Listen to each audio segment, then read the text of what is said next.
자, 분리막의 제조에 대해서 한번 이야기를 해보도록 하겠습니다. 자, 분리막의 제조는 우리가 아까 이야기했던 것처럼 습식법과 건식법에 의해서 제조가 되는데, 여기서 대표적인 습식법과 건식법에 의해서 제조된 분리막에 대해서 이야기를 해보도록 할게요. 자, 습식법 제조 분리막은 여기서 나와 있던 그 폴리에틸렌 그 분리막이 있고, 아사히카세이에서 만든 ND420이라는 애가 있습니다. 얘의 경우에는 그 기공이 균일하고 그 다음에 폴리에틸렌 소재를 사용을 하여서 습식법을 이용한 이축연신 공정을 적용을 했고요. 여기서 이제 습식법은 오른쪽에 이제 그림에서 나오는 것처럼 얘네들이 건식법과는 조금 다른 그 모폴로지를 가지는 것을 알 수가 있겠습니다. 그래서 그 습식법의 경우에는 잠깐만요. 그래서 그 습식법을 보면은 습식법으로 직조된 애는 딱 봤을 때 얘들이 뭔가 이제 랜덤리하게 이런 식으로 막 그 이렇게 직조가 된 것을 보일 수가 있죠. 그래서 그 안에 얘네가 있었던 그 왁스를 녹여낸 것이 습식법이라고 한다면, 건식법의 경우에는 기본적으로 수직으로 얘네들이 되게 규칙적으로 이렇게 되어 있죠. 돼 있고 얘네들이 일축 연신을 기반으로 해서 건식법을 사용해서 제조를 하고, 그 다음에 그 얘 같은 경우에는 무슨 뭐 건식법 사용하거나 또는 건식 이축 연식으로 사용하거나 해가지고 제조 방법이 되어 있는데, 건식법과 습식법의 차이는 가장 큰 차이 모폴로지가 차이가 있다라고 할 수가 있겠습니다. 습식법은 얘네가 랜덤리하게 이런 식으로 이렇게 그 직조가 되어 있는 반면, 건식법의 경우에는 이러한 게 비교적 그 연신 얘 같은 경우에는 그 연신 후 얘네들이 이렇게 일정하게 배열이 되어 있는 게 굉장히 잘 드러나는 방법이 건식법이다라고 이야기할 수가 있겠습니다.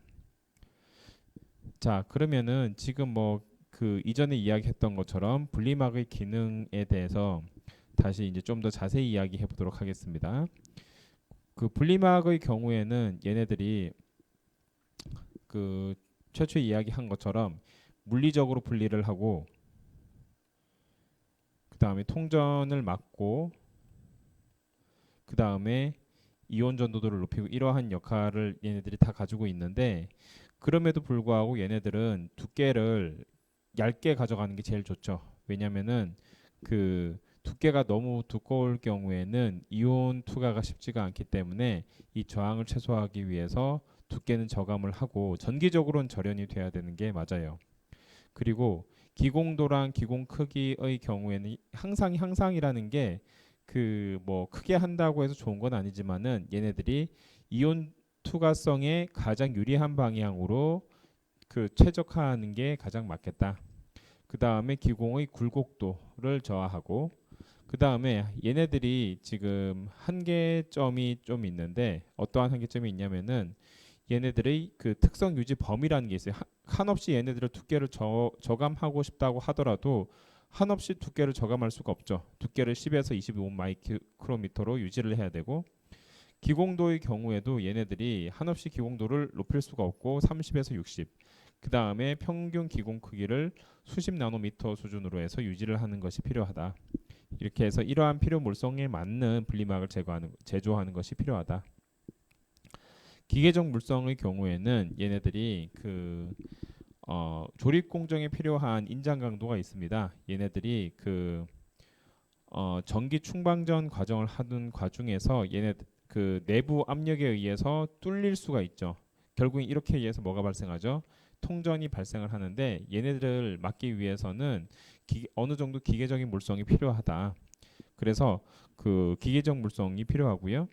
그 다음에 그 형성 내부 압력이라고 하면은 이 안에서 플럭스가 생깁니다. 플럭스라고 하면은 실제로 양극과 음극 사이에 이온이 왔다 갔다 하죠. 이온이 왔다 갔다 하는 이온 플럭스가 일종의 압력을 만들어서 얘네들이 계속 왔다 갔다 이런 식으로 하다 보면은 이 오가는 와중에서 이 구멍을 더 크게 만들거나 아예 뚫어버리는 현상이 나타날 수가 있죠.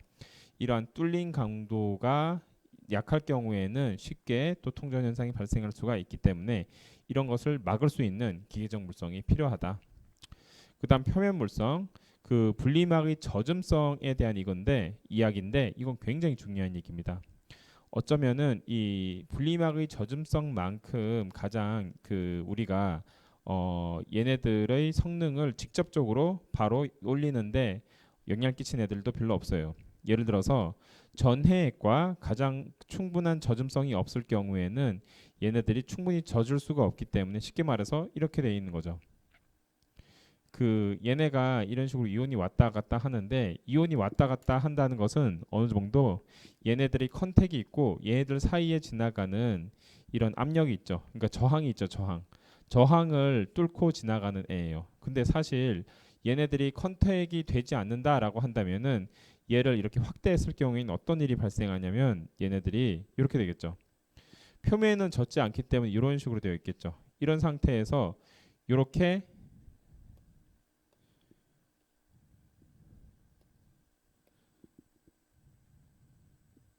표면은 젖지 않기 때문에 얘네가 이렇게 되는데 얘네가 젖지 않으면 어떻게 됩니까? 이런 식으로 되겠죠. 이런 식으로 얘네가 아마 형성이 될 거예요. 이런 식으로 형성이 되고 어느 경우에는 이런 식으로 이어져 있을 수 있겠죠. 이런 식으로.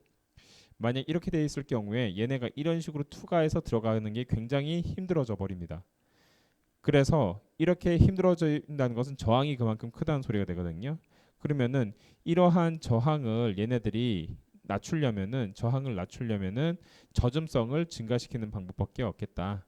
그래서 여기 있는 젖음성을 얘네가 이렇게 이제 투과를 하는데 젖음성을 증가시키죠. 젖음성을 증가시키면은 얘네들이 딱 달라붙어서 이런 식으로 이렇게 흘러 들어갈 수가 있겠죠. 이런 식으로 해서 흘러 들어갈 수가 있는데 그렇지 않고 얘네들이 만약 이러한 그 젖음성을 그대로 놔둔다라고 한다면은 젖음성 그대로 놔둔다라고 그러니까 안 좋은 상태로 놔둔다고 하는 이야기죠. 안 좋은 상태로 놔둔다라고 한다면은 얘네들이 컨택이 좋지 않기 때문에 이 안에 들어가기가 어려워서 결국에는 투과하는데 굉장히 큰 그 어려움을 겪겠다라고 하는 거죠. 그래서 얘네들이 이러한 젖음성을 충분히 높이는 것이 정교학 특성을 구현하는데 핵심이 되겠고 그 다음에 폴리올레핀 분리막에서 얘네가 소수성인 경우에 얘네가 그러니까 폴리올레핀 계열이 소수성 경우가 많은데 그 우리가 사용하고 있는 유기용매 전해질은 친수성인 경우가 많습니다. 친수성이다 소수성이다 여기 이야기하는 게 여러분이 헷갈릴 수가 있는 게 유기용매가 왜 친수성이에요? 이렇게 생각할 수가 있죠. 그 말이 사실 틀린 건 아니에요. 그런데 지금 우리가 사용하고 있는 유기용매들이 고분자 용매는 아니죠. 고분자는 아니기 때문에 얘네들이 굉장히 하이드로포빅하지는 않습니다. 그리고 얘네들이 좀 극성인 경우가 많죠. 그러니까 폴라리티가 높기 때문에 비교적 물이랑은 잘 섞일 수 있는 친수성이 많다. 그래서 얘네들이 그 유기용매의 전해액은 그 친수성 특징을 가지고 있기 때문에 얘네들이 그 소수성인 그 분리막을 투과하는데 조금 어려움이 있겠다. 왜냐하면 웨팅이 잘 안 되니까. 자, 그래서 우리가 그 분리막 표면에 전해질이 잘 젖을 수 있게 하려면은 표면에 어떤 처리를 해야 되는 게 보통은 많이 하는 행위예요. 그러니까 표면을 뭔가 이렇게 얇게 코팅을 한다든지 아니면 그런 방식을 통해서 얘네가 그 분리막의 그 젖음성을 향상시키고 젖음성을 향상시키면 자연적으로 이온 전도도도 같이 향상이 된다라고 이해할 수 있겠습니다. 그런데 뭐 이렇게 하지 않는다 하더라도 되긴 됩니다. 왜냐면은 워낙 얘네들이 그 많은 수의 그 전해질이 있기 때문에 전해질이 계속 이런 식으로 플럭스를 가지고 통과를 하다 보면은 결국 어떻게든지 통과는 되긴 하지만 그래도 젖음성이 있는 것이 더 좋겠다라고 이야기할 수 있겠습니다. 자, 그러면은 이 젖음성을 그렇다고 한다면 그래도 젖음성이 높은 애들이 젖음성이 낮은 애보다 좋다라는 이야기를 하려는 건데 그러면 얘네들의 젖음성을 어떻게 계산할 수 있느냐 하는 게 표면 계질, 분리막 표면 계질이라고 하는데 이 분리막 표면 계질은 여러 가지 방법을 통해서 이루어질 수가 있습니다. 먼저 그 저온 플라즈마 같은 처리를 통하여서 얘네들의 분리막 표면을 계질할 수가 있고요. 그 다음에 계면 활성제 같은 애를 통해서 코팅해서 개질을 할 수가 있어요. 자, 저온 플라즈마의 경우에는 어떻게 하냐면은 표면이 있으면 표면에 굉장히 예를 들어서 어떠한 플라즈마를 만드냐에 따라 또 좀 다르긴 한데 얘네들이 표면에 이러한 약한 옥시전 그룹을 이렇게 형성을 할 수 있게 플라즈마를 때려서 표면을 약간 개질을 하게 됩니다. 그렇게 되면은 얘네가 친수성으로 바뀔 수가 있어요. 그래서 표면을 그 완전히 소수성에서 친수성으로 바꿔주면은 우리가 그 전해질이 표면에 좀 더 잘 웨팅할 수 있게 만들어주게 되겠습니다. 그리고 계면 활성제 코팅을 할 수가 있는데 계면 활성제의 경우에는 말 그대로 얘네가 뭐 비누나 이런 애들 있죠. 그렇다면 계면 활성제의 특징 자체가 친수성 더하기 소수성을 가진 애가 계면 활성제잖아요. 그러다 보니까 그 우리가 계면 활성제로 되어 있는 그 소수성 부분은 아마 오리엔테이션이 예를 들어서 요게 소수성이고 요게 친수성이다라고 한다면은 얘네가 그 멤브레인 쪽으로 오리엔테이션이 될 것이고 그 다음에 이쪽이 전해질 쪽으로 오리엔테이션이 되겠죠. 그렇다면은 어쩌둥둥 얘네들이 그 표면이 그 소수성인 애를 친수성인 애로 위에다가 코팅을 했기 때문에 얘네들이 그 친수성인 애가 되겠다라고 이야기할 수가 있는 거죠. 그래서 이러한 계면 활성제 또는 플라즈마를 통해서 그 코팅을 통해서 개질을 할 수가 있고요. 그 다음에 그 폴리올레핀계 그 폴리에틸렌이 이제 폴리올레핀계 중에 하나인데 얘네들이 어떻게 이제 사용이 되는지 이야기를 한번 해보도록 하겠습니다. 주로 이제 소형 리튬이온 배터리에서는 폴리올레핀계 중에 폴리에틸렌 분리막은 별로 큰 문제가 없죠. 왜냐면 그렇게 큰 발열 문제가 있지도 않고 그리고 뭐 얘네가 사용되는데 뭐 크게 문제가 될 일도 없으니까. 그런데 얘네가 그 우리가 초반에도 이야기한 것처럼 전기차용 배터리로 사용이 된다라고 한다면은 기존 폴리에틸렌계로 제정된 분리막의 내열성이 불충분할 수가 있다.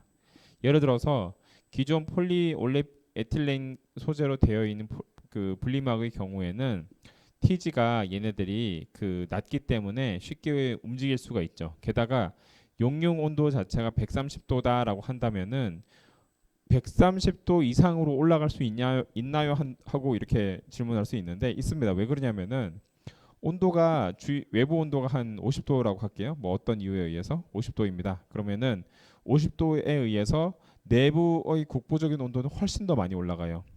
그리고 거기에서 뭔가 부반응이 조금이라도 생겼다라고 한다면 온도가 더 올라가게 되겠죠. 그래서 이러한 영향을 통해서 실질적으로 130도 이상 올라가는 것은 별로 큰 일이 아니다.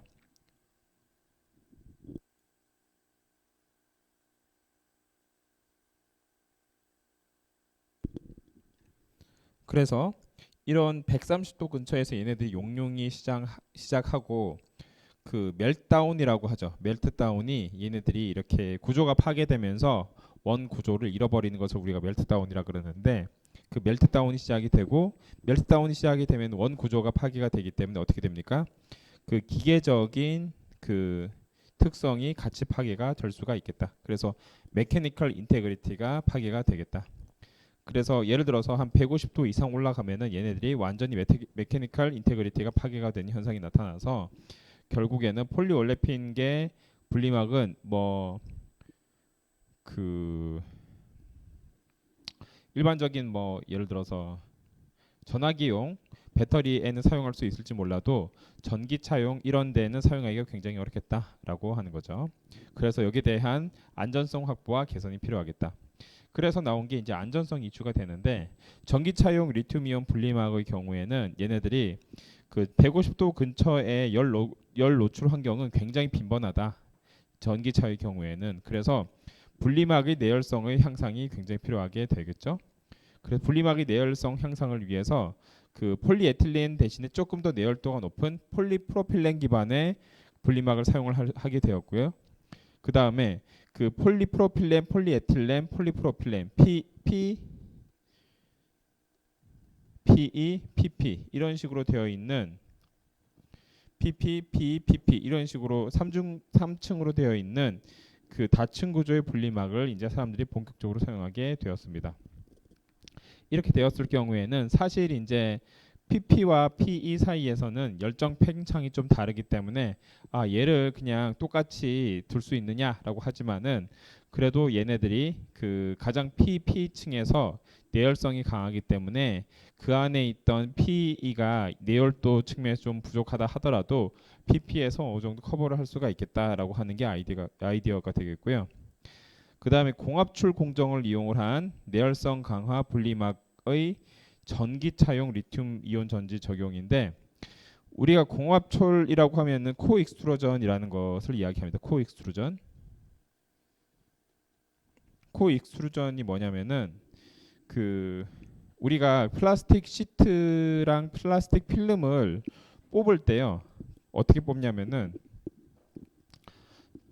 그 여기서 이제 이러한 그 플라스틱 이러한 시트를 뽑는 기계가 있어요. 시트를 뽑는 기계가 있는데 뭐 이런 식으로 돌아가고 그 다음 얘는 이런 식으로 돌아가고 이런 식으로 돌아가고 한 기계가 있는데 얘네들이 돌아가면서 이렇게 이걸 압출기라고 합니다. 그럼 압출기에서 이런 식으로 다이에서 얘네가 이렇게 나와요. 그럼 다이에서 얘네가 나온 거를 이렇게 해가지고 이렇게 뽑습니다. 뽑아서 이렇게 돌아가요. 돌아가서 이렇게 뽑는데 문제는 이러한 다이를 세 개를 넣어요. 세 개를 넣어서 하나는 PP, 하나는 PE, 또 하나는 PP를 넣어요. PP를 넣어서 이 세 개를 같이 이렇게 넣어서 뭘 만드냐면 삼중층을 이런 식으로 만들게 됩니다. 그럼 세 개가 이렇게 딱딱 붙게 되겠죠. 외부에는 PP가 되고 중간에는 PE가 되고 다시 외부에는 PE가 되어 있는 삼중층이 PP가 되어 있는 삼중층의 그 삼중층의 시트가 형성이 되겠죠. 그러면 이걸 뭐라고 하냐면은 코익스트루전이라고 합니다. 여러 개를 같이 압출시킨다라고 해서 코익스트루전. 그럼 이렇게 코익스트루전 된 애를 가지고 다시 이제 뭐 연실을 하든지 뭐 하든지 해가지고 처리를 하겠죠. 그렇게 해서 만든 게 뭐다? 이런 공압출 광정을 이용을 해서 내열성을 강화한 분리막이 되겠습니다. 자, 이런 식으로 해서 우리가 여기서 이야기하는 것은 고분자의 내열성을 강화한 분리막이 되겠다. 자, 됐습니까? 자, 그 다음에 여기서 이제 또한 안전성 확보에서 계속 이제 되는데 폴리프로필렌이 이제 좋다고 해서 폴리프로필렌 기반의 리튬 이온 전지 분리막을 이제 사람들이 만들기 시작했어요. 자, 폴리프로필렌 기반의 리튬 이온 전지가 그 얘네가 안정성이 완전히 이제 뭐 담보가 되었다라고 한다면 계속 얘네를 쓰겠죠. 그런데 얘네가 안전성이 충분하지가 않아요. 왜냐하면 얘도 여전히 고분자거든. 근데 고분자가 고분자 특유의 열적 안정성이 좋지가 않기 때문에 이 고분자만 아무리 근데 내열도가 높아진 고분자라 하더라도 여기에 한계가 있는 거죠. 이 한계를 극복하고자 그 분리막 표면에 세라믹 입자와 고분자 바인더를 코팅을 해서 만든 이러한 새로운 복합체 분리막을 만들기 시작했습니다. 자, 이제 전에 이야기했죠. 세라믹을 어떻게 얘네가 복합체로 만드냐? 보통 이제 세라믹 입자를 분리막 표면에 코팅을 하여서 그 고분자 바인더를 이용하여서 코팅을 하여서 얘네가 이런 복합체 분리막을 만들 수가 있겠다.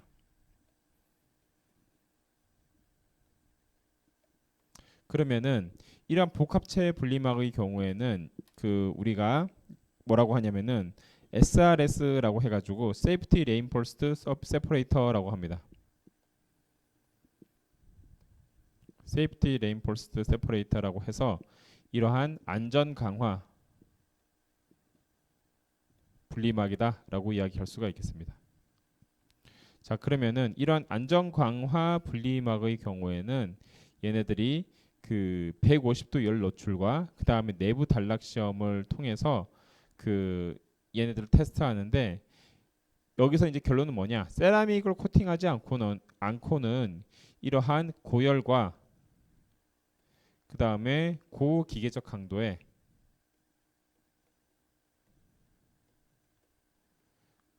고열과 고기계적 강도를 넘기 어렵다. 이게 이제 얘네들의 특성이 되겠고요. 그 다음에 그 복합재 분리막을 제조할 경우에 얘네들이 그 폴리올레핀 분리막과 세라믹 코팅 복합 분리막이 있는데 얘네들이 이제 수십 나노미터 크기의 분리막 기공이 있고 얘네들이 그 수백 나노미터의 그 세라믹 입자가 있어요. 자, 그러면은 여기서 이제 굉장히 중요한 기술이 나옵니다. 여기서 뭐라 그랬어요? 기공 사이즈는 수십 나노미터라고 했죠. 그 다음에 입자의 크기는 수백 나노미터입니다. 자, 이럴 경우에는 입자가 기공을 막을 수도 있겠죠. 그렇기 때문에 사실은 이제 입자를 그 기공을 막지 않게 그러면서도 기공의 역할을 다 할 수 있게 균일 도포하는 것이 굉장히 중요한 기술이다라고 할 수가 있겠죠. 그래서 그냥 여러분들이 생각할 때 코팅을 그냥 뭐 세라믹 입자를 적당히 바인더로 섞어서 코팅하면 되지 않겠냐라고 이야기하는데 꼭 틀린 얘기는 아니에요. 그러니까 적당히 잘 섞어서 코팅하는 건 맞아요. 맞는데 얘네를 잘 코팅하는 게 중요한 게 세라믹 그 입자의 크기는 수백 나노미터로 큰데 비해서 그 분리막 기공의 경우에는 나노미터 크기로 작기 때문에 우리가 자칫 잘못하면은 이러한 큰 사이즈의 세라믹 입자에 의해서 분리막 기공이 막힐 수가 있겠죠. 그래서 얘네들을 효과적으로 막는 것이 그 막고 그 다음에 내열도를 높이고 그러니까 그러니까 기존 분리막 성능은 유지하고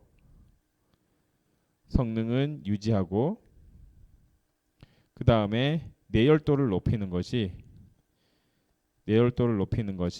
이러한 그 세라믹 복합체 분리막의 기술의 핵심이 되겠다.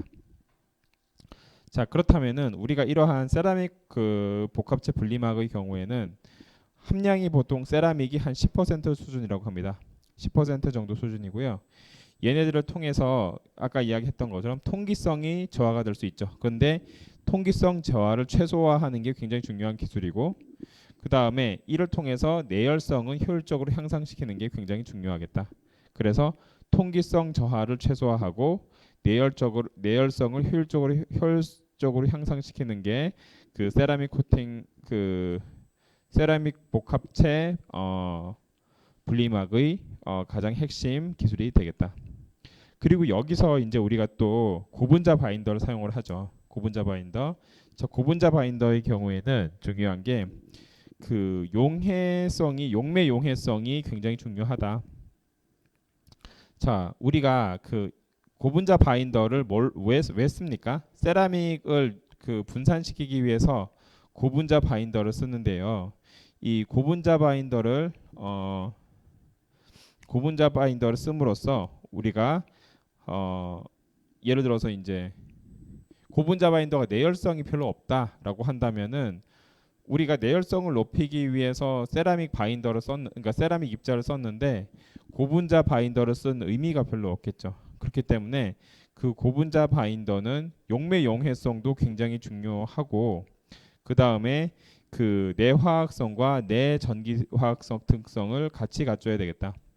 그러니까 용매 용해성을 통해서 그 다음에 얘네들은 사실은 여기에서도 안 나와 있지만 내열성도 어느 정도 있어야 되겠죠. 왜냐하면 내열성이 얘네들이 없다라고 한다면은 그러니까 기존에 있던 그 분리막 위에 얘네들이 바인더로 썼는데 이 바인더로 쓴 효과를 별로 누리지 못하겠죠. 그렇기 때문에 우리가 그 고분자 바인더의 경우에는 사실은 고분자 바인더를 여기만 쓰는 건 아니에요. 고분자 바인더는 우리가 전극을 만들 때도 사용하긴 하지만 고분자 바인더의 경우에는 어쨌든 용매 용해성, 그 다음에 내화학성, 그 다음 내전기화학성뿐만 아니라 내열성도 같이 그 요구한다고 할 수가 있겠습니다. 그렇게 해야지 이제 얘네들의 그 뭐라 그래야 되죠?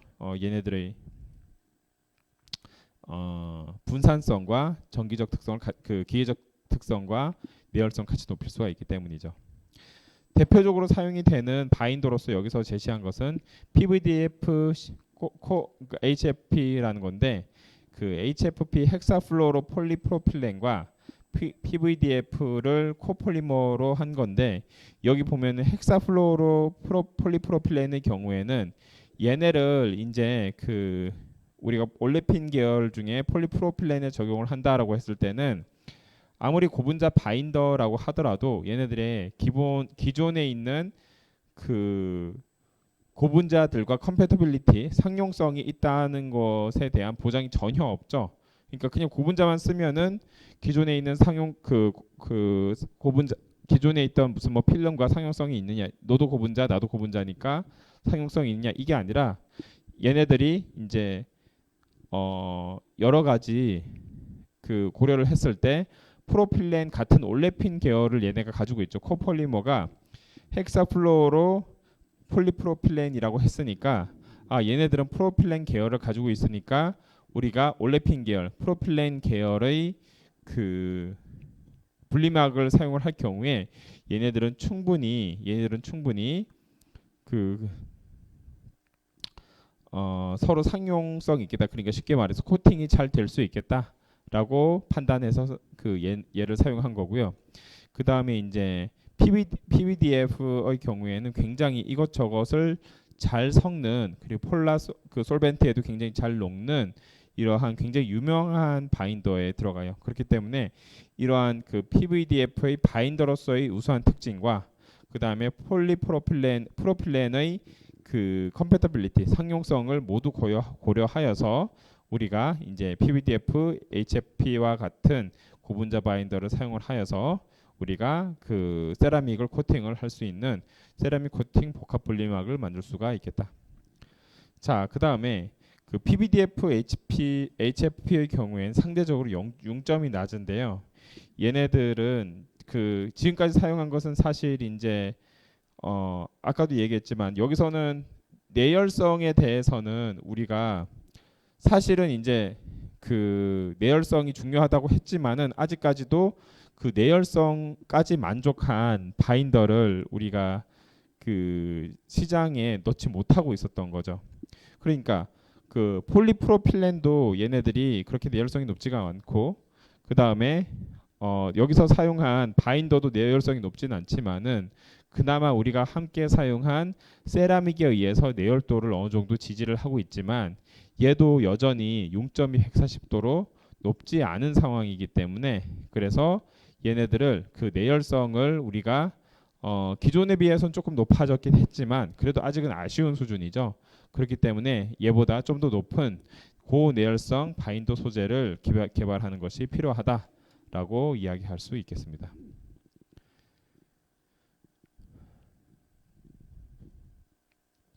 자, 그 다음에 우리가 안전성 확보에서 얘네들을 실질적으로 제조하는 거에 대해서 한번 이야기를 해보도록 할게요. 자, 제조를 할 경우에 보통 코팅 방식을 많이 사용을 하는데 코팅이라는 말 자체가 얘네 기질이 있으면 기질 위에다가 어떤 것을 균일하게 올리겠다라는 뜻을 가지고 있잖아요. 그래서 얘네들이 그 친환경적으로 코팅을 하는 거라고 한다면은 친환경이라고 하니까 환경 유해한 물질을 쓰지 않는 코팅인데 대표적인 예로 우리가 보통 많이 사용하는 솔벤트들은 뭐 NMP나 이런 솔벤트들이 있는데 얘네들의 경우에는 뭐 물이랑 섞이긴 하지만은 얘네가 환경 오염원이 될 수 있는 물질이에요.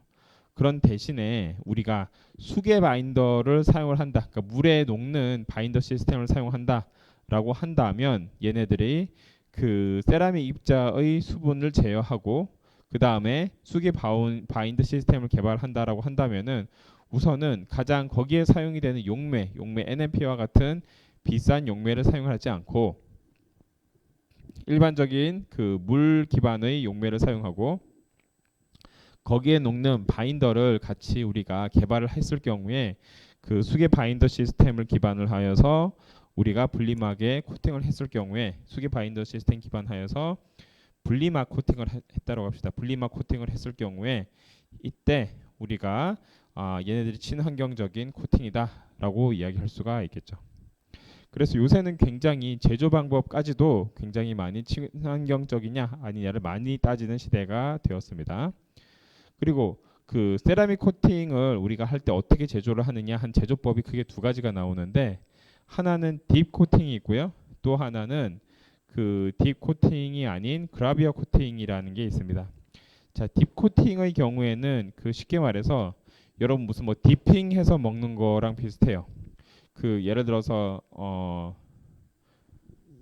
요렇게라고 이해하면 되겠습니다. 어떤 그 레저버가 있어요. 레저버가 코팅 레저버가 있고 이 안에 이런 식으로 빠뜨려서 얘를 이렇게 코팅한 다음에 꺼내서 얘를 말리면은 얘네가 디핑해서 표면을 코팅했구나라고 알 수가 있어요. 그 전에는 얘네를 그냥 이렇게 안에다가 아예 담궜다가 일정 시간 담갔다가 다시 꺼내기도 했지만은 어쨌든 디핑의 방법은 쉽게 말해서 우리가 코팅하려는 그 도포액에다가 सब스트레이트를 담궜다가 다시 꺼내는 것을 우리가 디핑이다라고 이야기를 하게 되겠습니다. 그래서 여기서 사용하는 세라믹이나 이런 것들을 우리가 디핑 방법을 통해서 했을 경우에는 굉장히 안정적으로 표면을 코팅할 수 있기 때문에 이러한 방법을 통해서 우리가 디핑 방법을 통해서 세라믹 코팅을 했고요. 그 다음에 그 다이 코팅이나 그라비어 코팅이 뭐냐면은 그 다이라고 해서 우리가 좀 전에 이야기했던 거 있죠. 이런 식으로 무슨 뭐 그 익스트루전, 코 익스트루전이라고 해서 그 공압출이라는 방법을 설명을 할 때 여기서 잠깐 이야기했는데 여기서 이런 식으로 그 롤이 여러 개 있으면은 롤 하나에다가 이런 식으로 그 토출해서 나오는 그 물질들을 이런 다이에서 뽑는다라는 이야기를 했습니다. 이러면 이 다이가 그 다이 안에 어떤 물질을 넣고 그 다음에 우리가 넣고 싶은 우리가 코팅하고 싶은 이러한 그 대상물들 여기에다가 올린 다음에 조금씩 뿌려가면서 표면을 코팅하는 방법도 가능하고요. 이걸 우리가 다이 코팅이라고 하고 그라비아 코팅의 오른쪽에 있는 그라비아 코팅의 경우에는 조금 얘는 다릅니다. 그 그라비아 코팅의 경우에는 얘네들이 우선 고점도 슬로리를 사용을 하고요. 그 다음에 얘네가 이제 고점도 슬로리를 사용하기 때문에 좀만 하면은 굉장히 많이 두껍게 쌓일 수가 있어요. 그래서 그런 것을 피하기 위해서 두껍게 쌓이면 어떤 문제가 생기냐면은 얘네들이 기공들을 다 막아버립니다. 우리가 이제 표면에 코팅하려고 하는 어떤 물질에 의해서 원래 있던 그 세퍼레이터의 기공이 다 막혀요. 그렇기 때문에 우리가 그 고점도 슬러리나 이런 애들을 통해서 고속 코팅이라는 방법을 통해서 얘네를 코팅을 할 수가 있겠습니다. 그리고 그 복합체 분리막의 내열성을 이제 여기 그러니까 이러한 방법을 통해서 이제 그라비아 코팅 또는 다이 코팅, 딥 코팅을 통해서 우리가 세라믹 코팅을 할 수가 있고요. 그 다음에 복합체 분리막의 내열성을 향상하는 거에 대해서 한번 이야기를 해보도록 할게요. 자, 우리가 그 지금까지 계속 이야기하는 게 뭐냐면은 복합체 분리막의 내열성을 세라믹을 통해서 향상하거나 아니면 또는 그 고내열 고분자를 통해서 향상한다라는 이야기를 했는데 자, 얘를 어떻게 향상을 하느냐 하는 것에 대한 이야기입니다. 먼저 얘네들을 내열성을 향상하는 그리고 이러한 내열성 향상하는 게 항상 유리하느냐 이 이야기 잠깐 해보면 복합체 분리막의 내열성을 향상을 시키는 게 그 장점으로는 그 리튬이온 배터리의 안전성을 개선하는 데는 굉장히 효과적이 됩니다. 왜냐면은 우리가 이야기했죠. 얘네들이 내열성이 좋지 않아서 뭔가 이제 메커니컬 인테그리티가 무너지든지 아니면 멜트다운이 일어나든지 그러니까 그 각 세퍼레이터의 멜트다운이 일어나든지 메커니컬 인테그리티가 무너지든지 이런 식의 것이 발생을 하면은 얘네들이 내열성이 좋지 않기 때문에 전지 성능에 문제가 생길 뿐만 아니라 가장 심각한 것은 사람이 다칠 수 있는 위험이 있다라고 이야기했죠. 그런데 얘네들이 그렇기 때문에 얘네들의 안전성을 개선하기 위해선 반드시 어떠한 조치를 통하여서 얘를 제어를 해야 돼요. 그런데 단점이 뭐냐면은 장점은 그렇고 단점이 뭐냐면은 얘네들이 추가 코팅 공정을 도입을 해서 얘네가 단가 상승이 되고 당연히 추가 코팅 공정이 필요하죠. 그래서 단가 상승과 그 다음에 슬리팅 또는 조립 공정 중 발생하는 이물로 인해서 분량이 증가한다라는 겁니다. 자, 이게 뭐냐면은 우선 당연히 원래는 우리가 그 P나 PP나 이런 단일 시트지만 사용해서 만들기 때문에 원가가 딱 뭐 사오면 되던가 아니면 딱 그냥 그 필름으로 뽑아내면 되던가 둘 중에 하나면 될 거예요. 근데 대부분 얘를 직접 만들기보다는 사온 경우가 많을 겁니다. 그래서 사와서 그냥 우리가 적당히 가공해서 팔면 되는데 그런데 얘를 지금 내열도를 향상시킨다라고 한다는 것은 표면에 추가 코팅을 해서 성능을 개선한다는 거예요. 성능을 개선하는 것도 좋은데 성능 개선해서 얘네가 얼마만큼 많은 이윤을 창출할 수 있느냐 이 측면에서 뭐 몇 배 이상 이윤을 창출할 수 있다라고 한다면 당연히 쓰겠죠. 그런데 실질적으로 분리막을 사용하는 게 우리가 생각보다 많이 사용했는데 그랬잖아요. 한 18% 정도 사용하기 때문에 이렇게 이윤이나 이런 걸 따져가면서 했을 때 그 세라믹을 뭐 무작정 많이 넣고 얘를 이렇게 그 무작정 뭐 이렇게 안전에 필요하니까 그 얘를 이렇게 넣는 방법만 고수를 하는 것이 궁극적으로는 사실 안전적인 측면에선 맞지만은 당장 돈을 번다는 측면에선 조금 어긋날 수가 있겠죠. 그래서 이런 그 추가 코팅 공정이 어떤 경우에 굉장히 부담스러울 수가 있어요. 그래서 단가 상승이 되기 때문에 그리고 조립 공정 중에 발생하는 이물이 얘네들이 왜 이물이 발생하죠? 얘네들이 조립 공정을 하다가 원래는 전혀 표면에 아무것도 붙어 있지 않던 애가 표면에 그 세라믹이나 이런 애들이 코팅돼서 붙어 있죠. 그랬을 경우에는 뭐 자르고 얘네들을 이렇게 추가 공정을 할 경우에 조립하고 슬리팅 자르고 이럴 경우에는 이물이 굉장히 많이 발생할 수밖에 없습니다. 자, 이물이 굉장히 많이 발생하여서 이물이 발생하면 뭐가 어떻게 됩니까? 분량이 당연히 증가하게 되겠죠. 분량이 증가하게 되죠. 그래서 이러한 문제를 해결할 필요가 있는데 이러한 문제는 어떻게 해결할 것이냐? 우선 코팅 공정을 단순화하고요. 코팅 공정을 단순화하고 그 다음에 그 코팅 공정이 복잡해지면 복잡해질수록 사실 이제 단가가 올라가기 때문에 뭐 코팅 공정을 단순화한다는 것은 너무나 좀 뭐 당연한 얘기긴 하지만 쉽지 않은 얘기인 것도 맞습니다. 그리고 그 세라믹 사용을 배제를 하거나 또는 내열 고분자만 코팅 공정으로 적용한다. 이 이야기도 맞는 말은 맞는 말인데 쉽지 않은 말이에요. 왜 그러냐면은 그 세라믹을 사용을 하는 이유가 기존에 있는 고분자를 쓸 때 이 고분자만으로 우리가 내열 특성을 다 구현하면은 당연히 안 쓰겠죠. 그런데 기존 고분자만으로 얘를 내열도를 지금 달성을 못 하고 있는 상황에서 얘를 이제 그 내열 고분자 그리고 내열 고분자가 확실히 있으면 모르겠는데 그렇지 않은 상황에서 세라믹의 사용을 배제한다라고 하는 것은 조금 뭐 굉장히 이상적인 얘기입니다.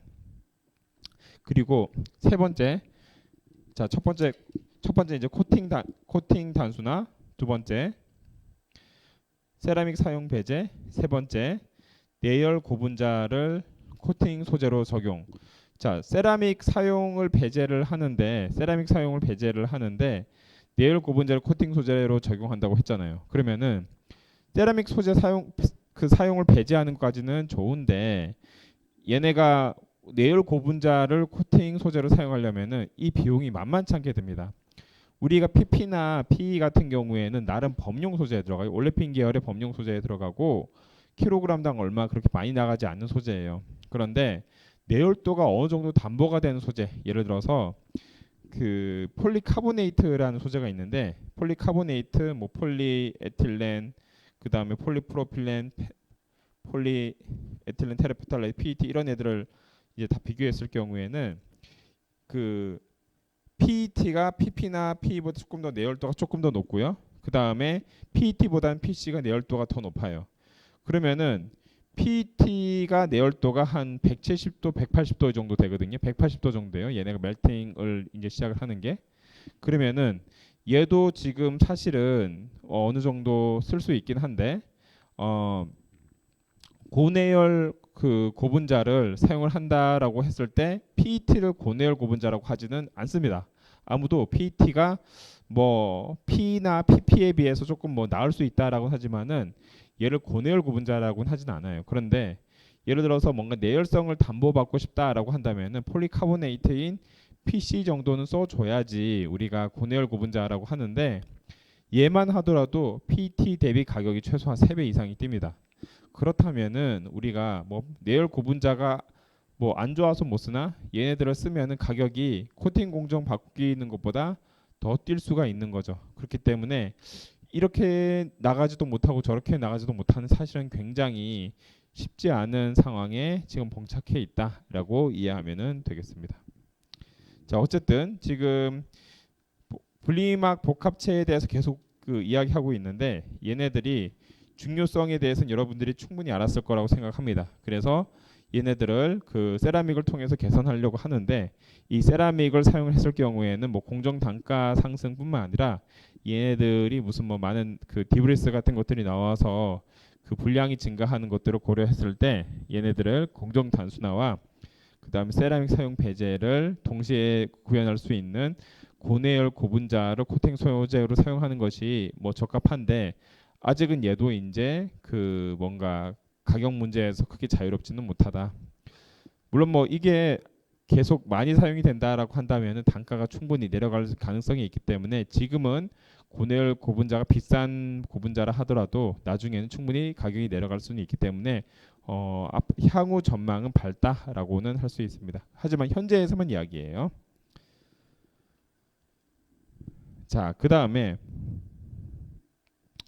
우리가 이렇게 그러면은 그 코팅 공정이 지금 앞에 이야기했던 게 뭐냐면은 그 딥 코팅, 그 다음에 무슨 다이 코팅, 그 다음에 그라비아 코팅 이런 것을 이용을 했어요.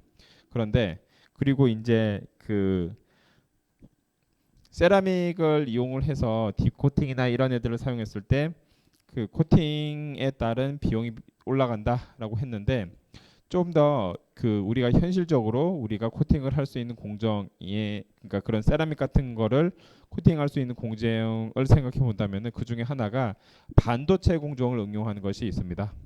그것 중에 하나가 이제 아토믹 레이어 데포지션이라는 게 있고, 그 다음에 CVD, 그 다음에 스퍼터링, 이런 방법들이 있습니다.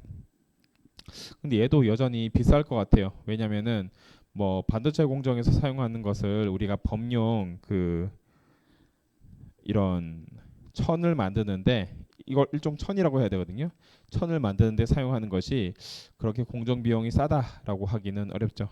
그래서 얘네를 가지고 굉장히 가치를 창출한다, 그러니까 굉장히까지는 모른다 하더라도 최소한 어느 정도의 고부가치를 창출한다라고 했을 때는 쓰는 게 뭐 나쁘진 않은데, 얘를 그냥 지금 상태에서는 이러한 반도체 공정에서 사용이 되는 증착법, 이런 뭐 ALD라든지 아니면은 무슨 뭐 CVD라든지 아니면 스퍼터링이라든지 이러한 증착법을 바로 우리가 그 여기에 적용하는 것은, 그러니까 분리막 제조에 적용하는 것은 조금은 시기상조가 아닐까라는 생각이 듭니다. 어쨌든 지금 이러한 방법을 통해서 우리가 이런 증착법을 이용을 하여서 그 분리막 복합체를 만들 수 있겠다. 그래서 이렇게 사용했을 경우에는 우리가 가장 큰 장점이 뭐냐면은 바인더랑 용매를 사용할 필요가 없어요. 바인더랑 용매를 사용하지 않고 나노미터 수준의 세라믹 층을 도입 가능하다. 이건 굉장히 큰 장점인데, 그리고 일반적인 세라믹 코팅과는 달리 기공 특성을 저해하지 않는다. 그 다음에 CVD나 스퍼터링 같은 경우에는 제조 공정 속도를 높일 수가 있다. 우선 먼저 쭉 이야기하고 나서 다시 한번 코멘트를 한번 해보도록 하겠습니다. 그 다음에 그 단점으로서는 코팅층 두께에 따른 열적 안정성 확보가 제한적이고, 원하는 코팅 두께를 얻기 위한 공정 시간이 길고, 최대 반응 속도는 분리막의 열적 안정성이 파괴되지 않는 온도로 제한이 되고, 충분한 내열성 확보를 위한 코팅 두께가 효과적인 상승에, 그러니까 코팅 두께의 효과적인 상승에 의존한다라는 이야기를 하였습니다. 자, 여기서 한번 이야기해 보도록 할게요.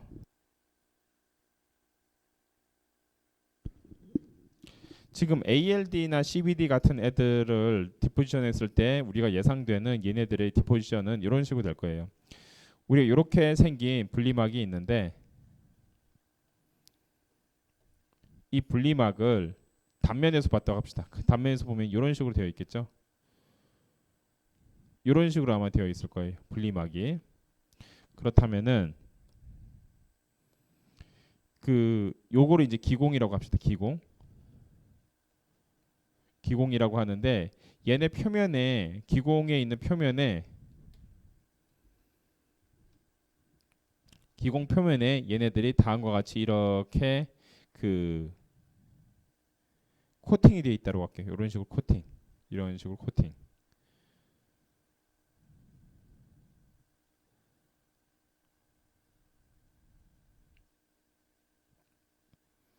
이런 식으로 코팅이 되어 있다라고 한다면은 얘는 뭡니까? 원래는 얘는 뭐 P나 PP라고 합시다. P나 PP와 같은 전통적인 분리막이라고 하고 여기서 이 위에다가 얘네들이 다음과 같이 코팅을 했어요. 다음과 같이 이렇게 코팅을 했는데 이렇게 코팅을 했을 경우에는 얘네들이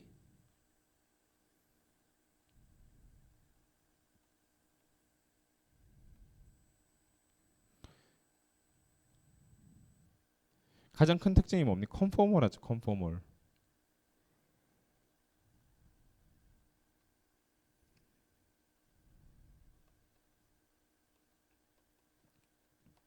자, 표면이 굉장히 균일하게 코팅이 됐음을 알 수가 있어요. 그렇다면은 보통 우리가 그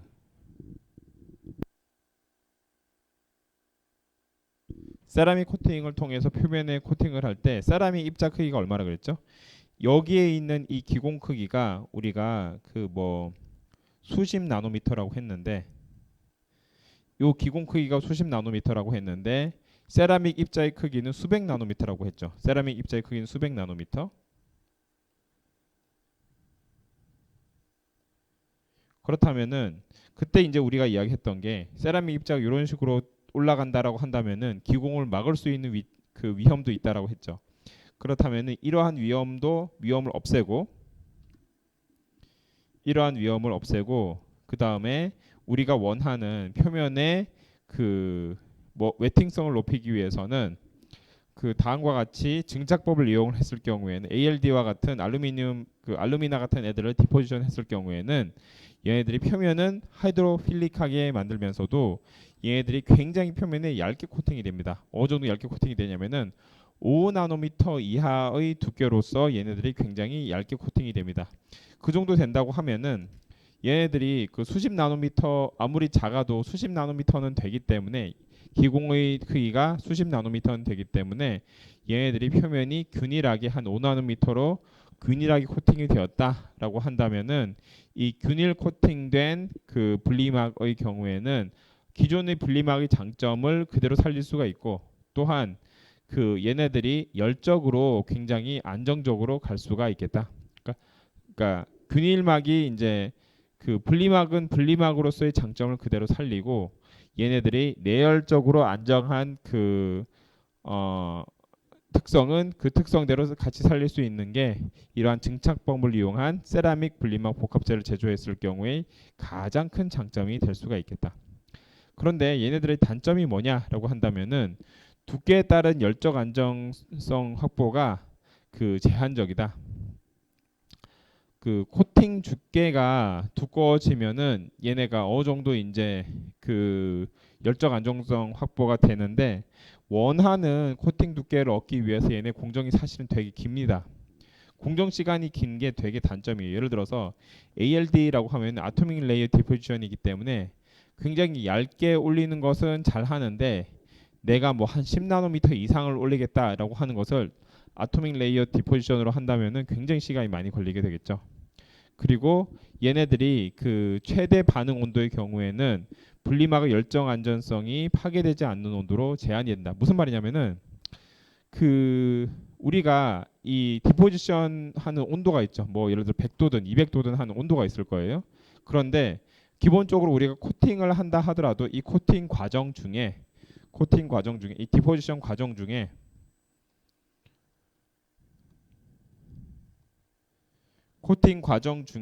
얘네가 파괴가 되어야 되지 말아야겠죠. 코팅 과정 중에 그 서브스트레이트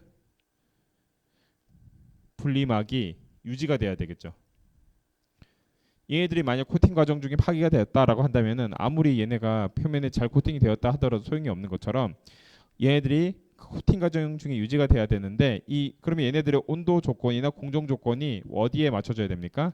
이런 세라믹 분리막이 그대로 유지될 수 있는 조건에 맞춰줘야 되겠죠. 그렇기 때문에 세라믹 분리막이 예를 들어서 뭐 한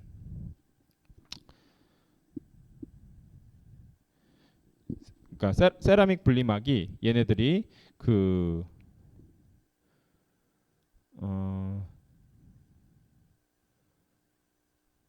그러니까 다시 세라믹 분리막이 공정 조건이 예를 들어서 뭐 한 130도다. 얘네들이 130도가 넘어서면은 멜트다운이 일어난다라고 한다면은 얘네들은 130도 이하에서 공정을 맞춰야 되고요.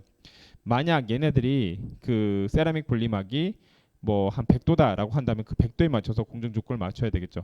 그렇다면은 여기서 생기는 문제들이 거기에 적용될 수 있는 소위 말한 프리커서들이 점점 제한이 됩니다. 왜냐면은 CVD가 되든 아니면 ALD가 되든 얘네들이 이제 베이퍼 데포지션을 하는 상황에서 뭔가 이제 기상 증착할 수 있는 그런 소스가 있어야 되는데 소스가 어느 정도 온도 이상에서 쓸 수 있는 소스가 있고 어떤 것들은 뭐 그 상온에서 쓸 수 있는 소스가 여러 가지가 있겠죠. 그런데 뭐 ALD 같은 경우에는 큰 문제가 없을 수도 있겠는데 또는 그 스퍼터링 같은 경우에는 온도에 대해서 크게 제약을 받지는 않지만은 CVD 같은 경우에는 그 얘네들의 온도가 제약을 받을 수가 있고요.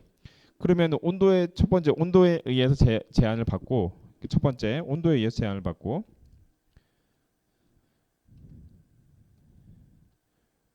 두 번째 얘네들이 제한을 받는 온도는 그 지금 종류 사용할 수 있는 종류 사용 가능한 그 프리커서 종류 세라믹이죠 세라믹. 그다음 세 번째 얘네들이 이제 그 스퍼터링 같은 경우에는 외부에서 이렇게 팡팡 때리는 거잖아요. 외부에서 팡팡 때리는 건데 이 때릴 때 얘네들이 굉장히 세게 때리기 때문에 어쩌면은 서브스트레이트가 약할 경우에는 얘네들이 부서질 수도 있겠죠. 그러니까 사실 뭐 그런 일들이 뭐 또 잘 디자인했을 경우에 크게 일어나지 않을 수도 있겠지만은 그러한 기계적인 특성도 서브스트레이트의 기계적 특성도 고려를 해야 된다.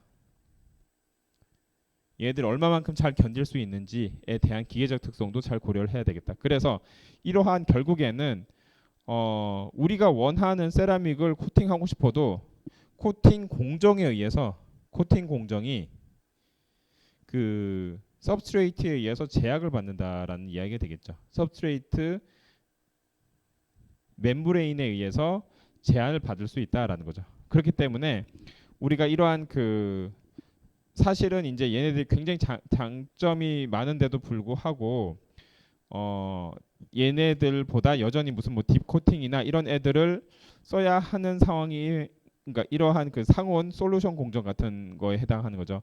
이것을 이용을 하는 것은 최소한 얘네들이 뭐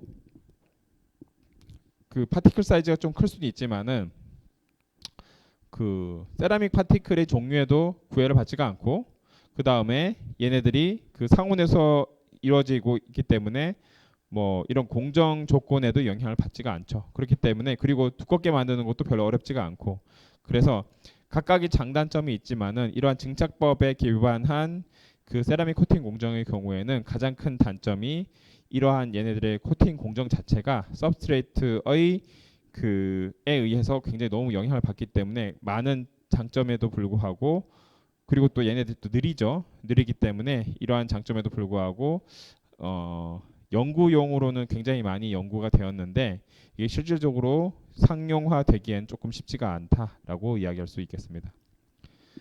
자, 그 다음에 이렇게 내열 고분자 복합재를 제조했을 경우에는 다시 내열 고분자 복합재를 제조할 경우에는 말을 다시 할게요.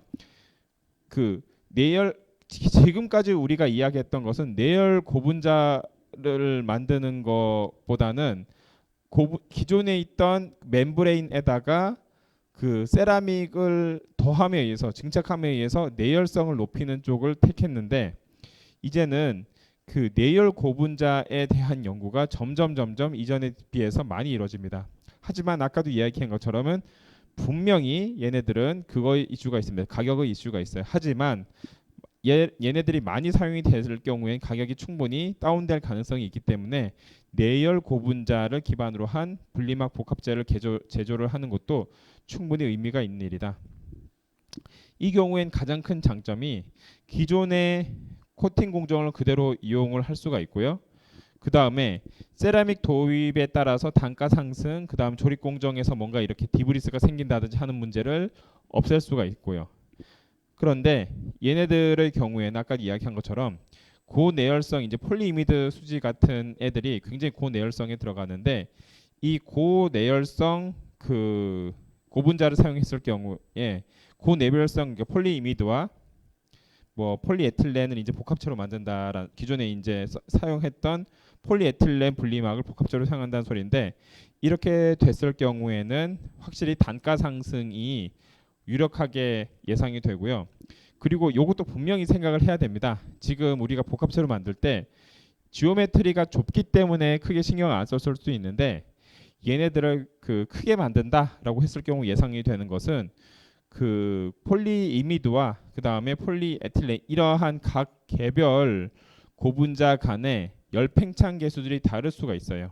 그랬을 경우에 발생하는 문제점들을 분명히 또 우리가 그 예상을 할 수가 있어야 되겠다. 그래서 그런 점도 다 고려를 해서 제품을 만드는데 디자인을 해야 되겠다. 이러한 것들이 우리가 현재 가장 그 컨선하는 2차 전지 분리막의 이슈가 되겠습니다.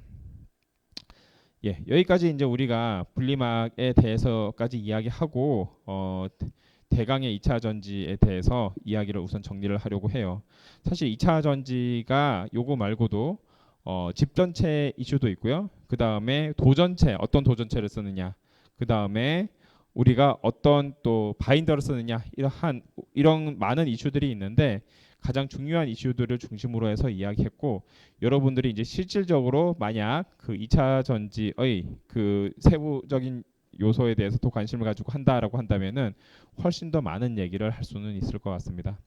예, 우선 여기까지 함으로써 우리가 2차 전지에 대해서 각 구성 요소인 양극, 음극, 전해질 분리막에 대한 소재 특성에 대해서 이야기를 마치도록 하겠습니다.